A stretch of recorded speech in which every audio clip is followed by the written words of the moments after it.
In this video, I'll show you how to solve the ALEKS problem called classifying amino acids. There are two different versions of this ALEKS problem. One of them is really simple. It's just asking you to write the name of a naturally occurring amino acid. This one is asking me for a basic amino acid. It could say acidic, it could say polar neutral or nonpolar. And what you're going to want to do is go over to the ALEKS data table and pull open the table of amino acids, which I have saved here as a PDF. I'm being asked to write the name of a basic amino acid, so I'm just going to go to the list of basic amino acids. There are 3 of them, and it wants you to just type in the full name. So I could give histidine or lysine. Any one of these is going to be the correct answer. Now, the other version of this ALEKS problem is going to give you, I think, about 6 different structures of random amino acids, not real amino acids, but things that are just kind of artificial. And it's going to ask you to classify each one of those amino acids as being nonpolar or acidic or polar neutral or basic. And to do that, you're going to be looking at these structures of not real amino acids and kind of matching them up with what you see on ALEKS's data table.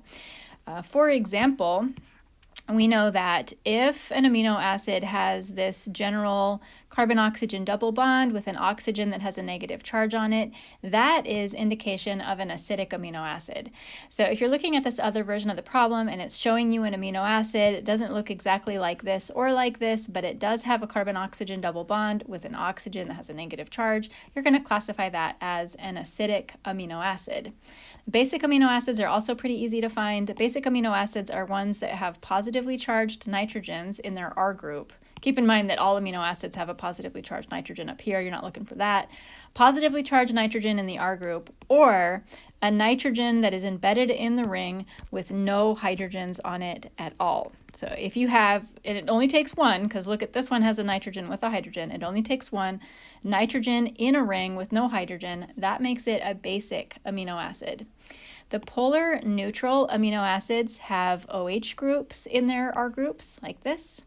They have an SH group, or they have this functional group, which is called an amide group. It's a carbon-oxygen double bond that's next to an NH2.